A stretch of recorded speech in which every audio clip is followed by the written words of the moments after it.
Dr. Eduardo Bach, a gente costuma dizer que ele foi um homem muito à frente do seu tempo, porque a forma como ele direcionou o trabalho ainda é inovadora hoje. Ainda muitas pessoas não conhecem a fundo a filosofia e o trabalho dele. Ele tinha uma origem galesa, o que fazia com que ele fosse uma pessoa de um humor muito pitoresco. Ele tinha um senso de humor bastante interessante, no sentido de que ele era muito bem-humorado, ele gostava muito de conversar com as pessoas, e o amor pela natureza que o Bach tinha, ele já é desde os primórdios. Então, desde muito jovem, ele gostava de, nos tempos livres, pegar a mochilinha dele e ir para perto dos amigos, que ele dizia que eram as plantas e os animais. A partir desse amor pela natureza é que ele desenvolve esse sistema de tratamento que ele nos entrega. Ele acabou desenvolvendo a arte de aliviar o sofrimento alheio, preparando 38 extratos de plantas e flores, mais um composto chamado de Rescue Remedy, que é conhecido mundialmente. E a partir desse entendimento dele de como o ser humano funcionava, ele dividiu esse sistema em 7 grupos característicos de personalidade. Mas para isso eu vou falar um pouquinho da história dele, tá? Para que a gente possa adentrar mesmo no sistema do Dr. Eduardo Bach. Ele nasceu em 1886, natural de Moseley, e já em 1906 ele já sabia o que ele queria, que era trabalhar no sentido de ajudar as pessoas. Ele ingressa na Faculdade de Medicina, né, em Birmingham. Em 1912 ele se forma e já no ano seguinte se torna bacharel em cirurgia e chefe do pronto-socorro do Hospital Universitário.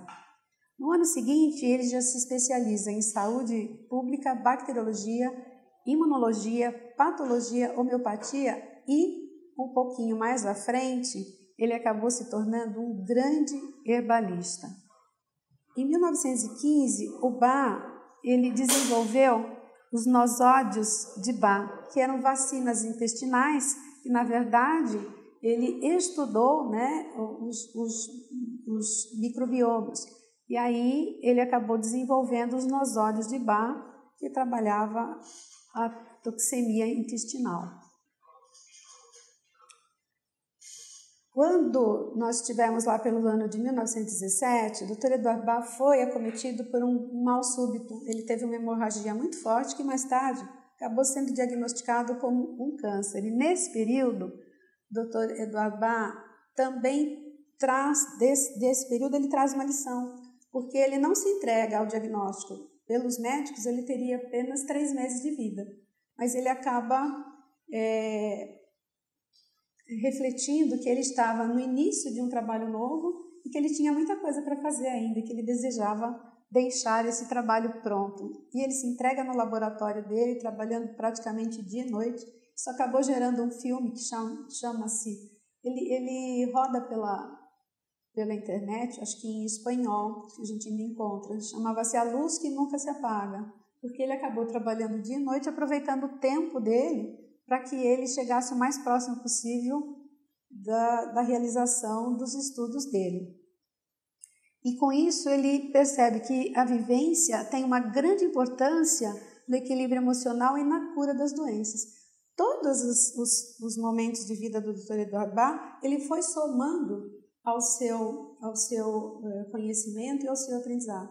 Então, o que eu gosto de dizer é que, na verdade, o Dr. Eduardo Bach, além de ser uma pessoa que realmente viveu muito à frente do seu tempo, ele era um grande pesquisador, um grande estudioso, né, do ser humano e um grande pesquisador. Em 1928 foi o ápice do Dr. Eduardo Bach, porque ele já trabalhava, né, ele já tinha seu consultório, trabalhava no hospital, trabalhou inicialmente como cirurgião. Veja a trajetória dele. Primeiramente, como cirurgião, quando ele se forma em 1913, ele ali trabalhava com o quê? Ele tinha agulhas e bisturi para tratar as pessoas, porque ele era um cirurgião. Um pouco mais à frente, ele foi pesquisar, né, a toxemia intestinal. Então, ele foi caminhando pelo corpo físico até chegar a essa insatisfação, digamos assim, em 1928, quando ele, de fato, percebe que tinha alguma coisa faltando.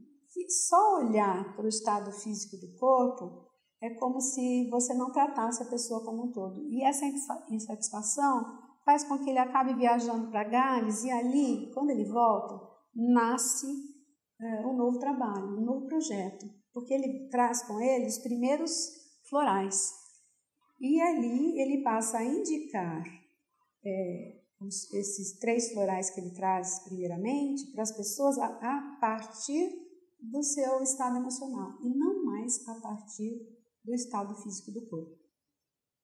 Em 1930, ele de fato resolve encerrar o trabalho dele em Londres, fechar o seu consultório e vai em busca desse novo sistema de cura, porque ele estava convencido de que, para que a gente pudesse tratar a pessoa, a gente não podia separar o indivíduo da doença. Precisávamos ter um olhar do indivíduo como um todo. E ele vai em busca do sistema dele e, obviamente, como ele era uma pessoa, era galês e tinha um contato muito grande com a natureza, o objetivo dele era encontrar a cura pelas plantas. E assim como os seres humanos, elas carregavam em si uma alma, uma energia sutil e uma identidade pessoal. Na verdade, por que ele escolheu, né, as flores para potencializar o sistema dele? Ele entendia que as flores poderiam ser chamadas de membros felizes do mundo das plantas, porque elas tinham também a influência dos 4 elementos, como nós, os seres humanos, né? E a flor representava a potencialização máxima da concentração da energia sutil desta planta. E assim ele passa, né, a desenvolver um método novo a partir de extrair as virtudes, potencializando estas flores. E a gente pode perceber que a observação dele do mundo das plantas fez com que ele percebesse que eles são uma forma viva e muito sensíveis, que também respondem ao ambiente, portanto elas podem sentir, reagir e mover-se, porque são sensíveis aos estímulos. Muitas vezes a planta se move em função da sua própria sobrevivência, porque ela vai em busca de onde está a claridade, o sol. Se você tem um vasinho de planta na sua casa, você acaba percebendo que isso pode ocorrer.